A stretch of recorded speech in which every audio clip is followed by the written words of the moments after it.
Tudo bem? Eu vou ter aqui no Among Us. Tem.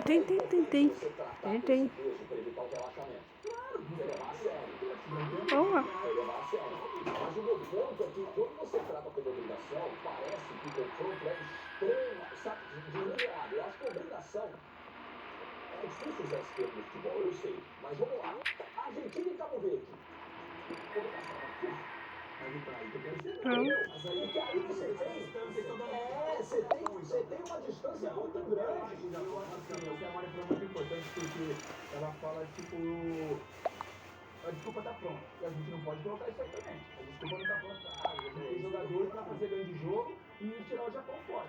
Se cair, vai ser a pior de toda a eliminação? Vai.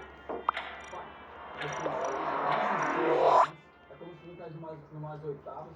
É um peso ruim. Vai estar marcado no atleta. Vai ficar marcado. Tirando a responsabilidade. O Brasil fica marcado. Por outro lado, na cabeça do Japão, olhando o cenário e como eu estou jogando e como o Brasil se preparou e chegou, opa, eu tenho uma chance. Talvez o Japão, se o Brasil tivesse um pouco melhor, então o Japão falava, ih, mano, eu não quero esse buraco pra mim, enfrentar o Brasil agora é ruim pra caramba. Mas na cabeça do Japão fala assim, cara, existe uma vida aí, eu também tô meus 35, 40% no favoritismo aí, entendeu? O Brasil vai ter que colocar e jogar. Claro, existe tudo no futebol, uma expulsão pode mudar totalmente o jogo, uma falha do goleiro, mas se o Brasil jogar com a tradição que tem, se jogar sério, convicto do que pode ganhar do Japão e é favorito pro jogo, cara, o Brasil tem tudo pra fazer um grande jogo e passar de fase. Deixa eu mandar um salve pra galera que tava acompanhando Estados Unidos e Japão pela Liga de Vôlei e tava na GTV e agora tá aqui no Radar, então tamo junto, tá? Galera da VNL, chega mais, estamos falando de seleção brasileira, faltando menos de 48 horas para Brasil e Japão e o tema é Brasil tem obrigação ou não? Esse tema é muito forte para segunda-feira, né? Ou esse tema ainda se aplica? Porque, Formiga, não é o Japão de 20 anos atrás, que o Roberto Carlos estava lá deitado no gramado, apoiando o cotovelo, o Brasil enfiando 4, não é mais, os caras cresceram muito, pô.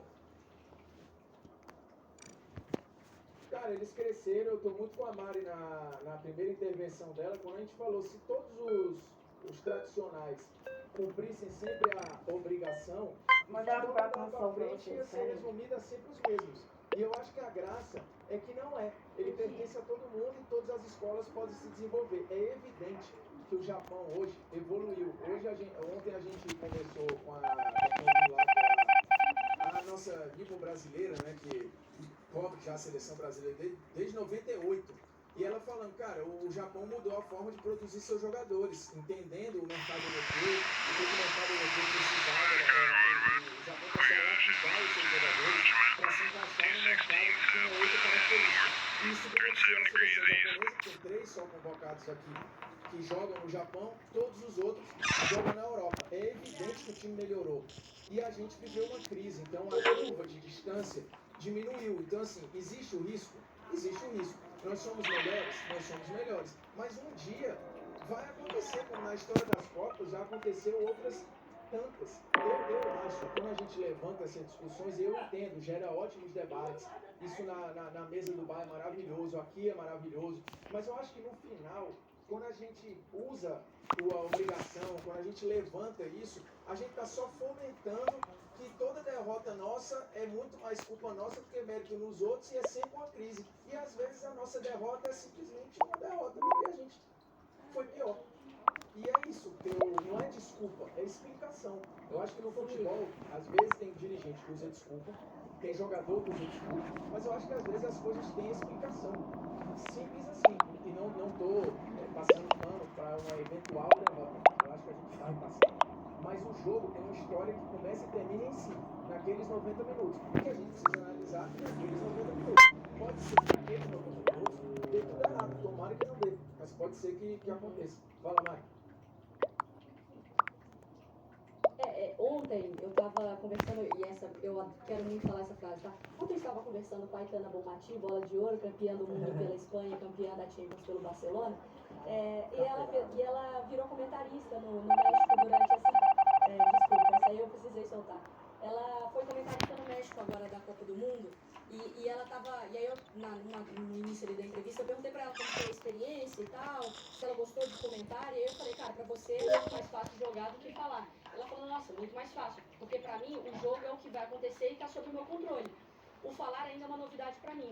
E aí a gente fazendo essa análise, eu penso que o nosso trabalho, querendo ou não, nesse momento, nesse contexto, ele é o mais delicioso de todos, porque a gente tá falando tudo em cima do si. Porque, querendo ou não, se a seleção fizer uma baita partida, como você lembrou comigo, do jogo da Itália, contra a Macedônia, 33 finalizações e tomou um gol e a bola, a nossa análise aqui talvez vai ser sempre uma vírgula. Cara, o Brasil fez o que pôde, mas o cara tava num dia. A gente fica chateado, fica bravo, mas a gente vai ter aquela sensação do cara, o que foi possível fazer foi feito, a coisa não funcionou. Só que a gente está falando em cima de um jogo que não existe, ele ainda não existiu, ele ainda não aconteceu. Dependendo de como for a partida, a gente vai falar, cara, a seleção brasileira não podia ter feito um jogo modorrento como ela fez. Ou a gente vai falar, cara, a seleção brasileira jogou muito menos, com uma intensidade muito pior, muito abaixo do que poderia. Ou a gente vai falar, cara, deu tudo certo, o Brasil amassou, era esse o Japão que a gente estava com medo. Assim, hoje o nosso desenho do nosso trabalho, ele é o melhor de todos. A gente vai quebrar o pau, que é uma delícia aqui para a audiência, mas é muito em cima de um jogo que não vai acontecer. E aí eu lembro muito do Mário Marra, do meu professor na ESPN, ele falava, o jogo é um organismo vivo. A gente vai ter que esperar esse organismo vivo acontecer para a gente entender para onde que vai o nosso tom da nossa crítica e da nossa avaliação. E só pegando o gancho ali no que disse o Formiga, né? Se o Brasil cair nesse primeiro mata-mata, né? Na história de mata-matas vai ser a pior campanha mesmo do Brasil. Mas se você pegar tudo, em meia-meia caiu na primeira fase, era outro formato e tal, mas foi ainda pior.